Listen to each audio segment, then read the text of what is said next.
aujourd'hui on se retrouve dans une nouvelle vidéo et j'ai décidé de vous faire la liste des pires choix et des meilleurs choix que j'ai fait dans mes études sup.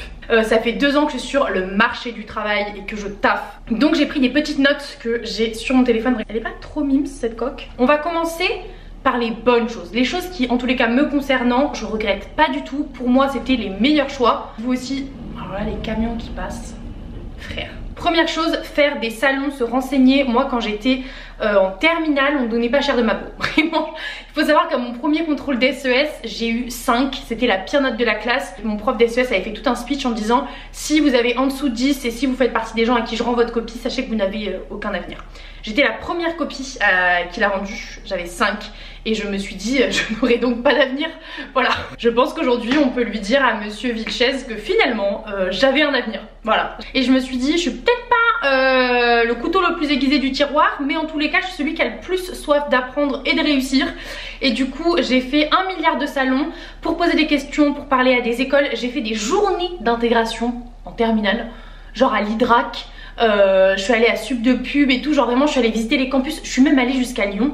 Je sais pas, mes parents ils m'ont dit ouais vas-y. Je suis partie avec ma meilleure amie qui avait sa soeur là-bas et elle devait visiter des écoles d'ingé et moi je suis allée à l'IUT de Lyon et à la fac. Jamais été prise hein. Mais ça m'a permis de me projeter dans d'autres villes et donc ça va avec mon conseil numéro 2 qui est postuler en masse. Alors maintenant je sais pas si c'est Parcoursup, APB, je sais pas ce que vous avez là hein. Mais je suis avec vous. Postuler en masse et oser, par pitié, oser changer de région. Parce que souvent, pour moi, ce qui fait que vous n'arriverez pas à faire les études que vous voulez, bah, c'est peut-être qu'elles sont très demandées, qu'il n'y a pas de place. Et il faut aller oser se foutre dans des bleds. Moi, je suis allée à Béziers, j'en suis pas morte. J'ai été prise à Béziers et à Carcassonne. Voilà, ça fait rêver qui? Pas moi. Et pourtant, j'y suis allée, même après, vous savez, je suis allée me foutre dans le fin fond du Canada. Pareil, j'ai été acceptée à mon dernier vœu, et ben c'est pas grave. Dans tous les cas, ça m'a toujours permis de faire les études que je voulais et ça pour moi, c'est la priorité. Prioriser toujours pour moi la qualité du diplôme à la localisation. Parce qu'en fait, après, tu vois, je vis pas à Béziers aujourd'hui. Béziers, j'ai fait 2 ans, je suis partie, j'y retournerai pas parce que c'est pas la ville qui me fait triper. Mais être passée par Béziers, ça m'a permis après de vivre à Paris quoi, et d'avoir un emploi à Paris. Et donc ça pour moi, c'est vraiment, pendant vos études sub, pensez long terme. Pensez long terme les gars, une carrière ça se construit et surtout si vous voulez vous permettre de faire ce que vous voulez plus tard, pensez long terme. Mon DUT, meilleure formation de l'univers, maintenant c'est un BUT. J'en conclus que vous avez plus le temps, puisque le programme s'est étalé sur 3 ans versus 2. Tant mieux, moi je trouve que ça a été hyper formateur et tous les gens de ma génération avec qui j'en ai parlé, le DUT c'est le truc le plus formateur sur 5 ans d'études. Clairement, en 2 ans j'ai appris ce qu'on m'a répété pendant 3 ans après. Voilà. On va passer vers 4 chemins, le DUT quoi. D'ailleurs j'aimerais bien un jour retourner à Béziers pour faire des formations, des interventions, j'aimerais passer de l'autre côté quoi. J'ai toujours voulu un peu après aller en fac pour donner des cours et tout. Ensuite les Erasmus et les stages à l'étranger, ça. Mais en fait, si j'avais pu en faire plus, j'en aurais fait plus. Par exemple, mon premier stage, franchement, si j'avais pu, je serais partie 1 mois à l'étranger. Je vais pas vous mentir, avoir fait un stage en Inde, ça a vraiment fait la différence sur mon CV. Être partie au Canada, pareil. Après, être partie en Finlande, pareil. Et surtout, vous savez, ce qui a marché, c'est de prendre des pays qui étaient moins choisis. C'est-à-dire que je suis pas partie en Australie, je suis pas partie aux États-Unis, je suis pas partie en Angleterre. Ce qui était un peu à mon époque, je sais pas si c'est toujours le cas, mais un peu les destinations phares. Et moi, le fait d'avoir choisi des destinations qui étaient moins connues, moins cotées, ça a attiré plus la curiosité, ça a interrogé plus sur mon profil, donc ça a attiré plus au final. Avoir une expérience à l'étranger en anglais, ça rassure, ça différencie votre profil, et même j'ai envie de vous dire aujourd'hui dans le marketing, c'est un peu un mandatory, c'est un peu un truc qu'on attend de vous quoi. Ensuite, ne pas aller en école de commerce ou de pub ou de communication, meilleur move de ma part. Après si j'y étais allée, je sais pas ce que je vous aurais dit, mais moi mon rêve c'était d'aller à Sup de Pub ou Sup de Com. Comment ça s'appelle? Bon, Sup de Pub, ça c'est sûr, c'était mon truc goal. Les femmes, ça m'avait jamais trop tenté, mais en fait j'ai 2 copines qui, à force de leur en parler, Margot et Flore, y sont allées.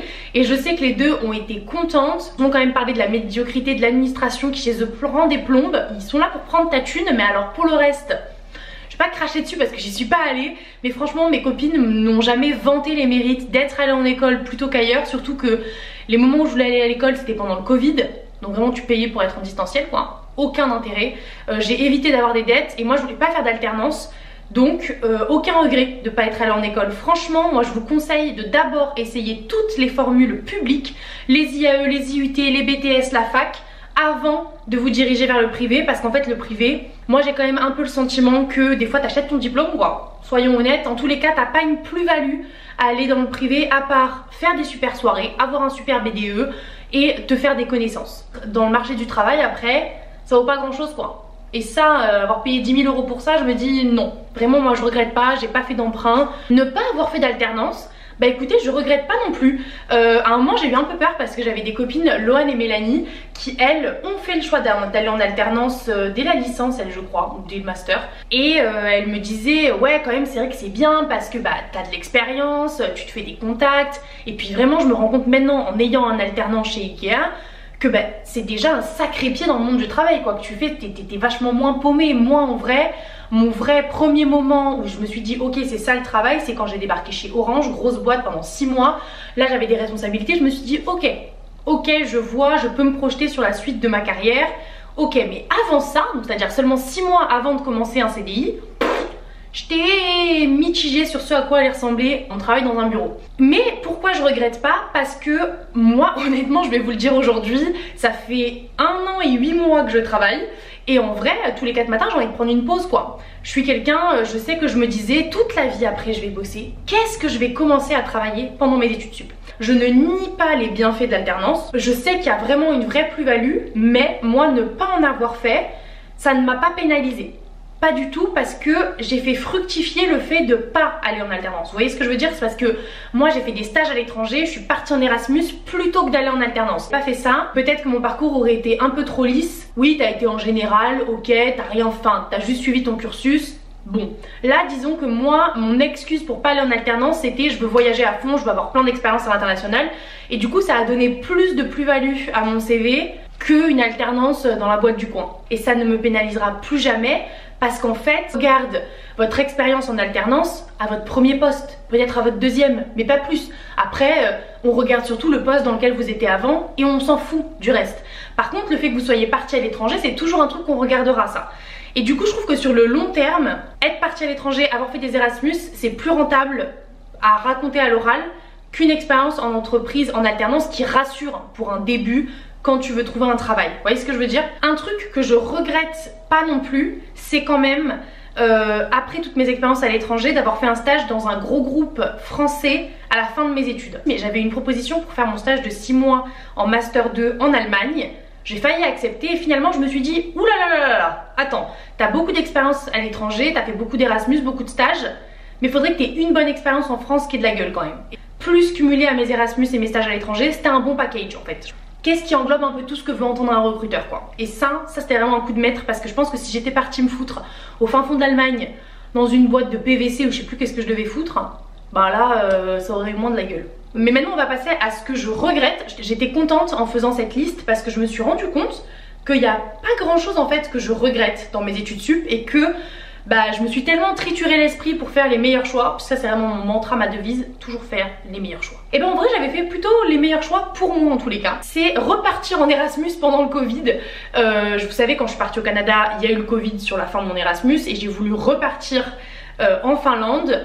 Je regrette pas d'être repartie parce que si j'étais restée à Annecy, ma foi, j'aurais rien fait de plus. Mais je regrette d'avoir choisi la Finlande. Déjà que c'est pas un pays très peuplé à l'année, mais alors là mettez le Covid, des articles bordel.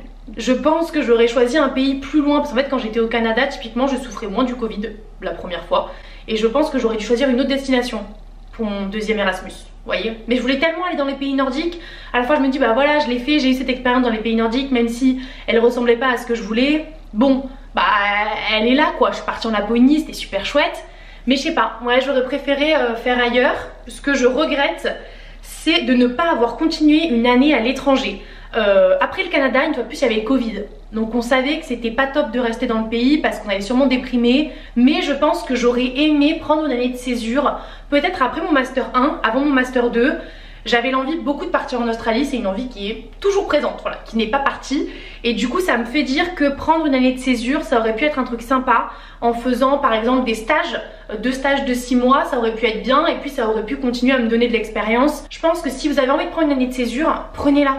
Parce que c'est pas un truc peut-être que vous autoriserez après. Genre là je sais que moi maintenant que j'ai commencé mon cursus, c'est plus dur de mettre un blanc dans votre CV et de dire au recruteur oui bah j'ai pris l'année de césure, voilà, ça peut se faire hein. Moi je suis pour même, mais c'est mieux vu si c'est entre vos années d'études et que vous le justifiez par un stage quoi. Donc ça franchement, si vous voulez prendre une année de césure, prenez-la. Moi typiquement j'avais jamais redoublé, donc j'avais même pas d'année de retard si vous voulez. Moi j'avais vraiment cette pression de je veux tout faire à temps, je veux tout finir vite. On s'en fout en fait. Il y avait plus une année de moins, c'est pareil. Ben voilà, je prends. Ouais, parce que mes trucs vraiment, il n'y avait pas grand chose, je vous dis, dans les trucs que je regrette. Si jamais ça a pu vous donner quelques tips, bah tant mieux, je suis soulagée en fait. Voilà, on a fait un bon travail. Et puis nous on se dit à bientôt avec une nouvelle vidéo. Bye!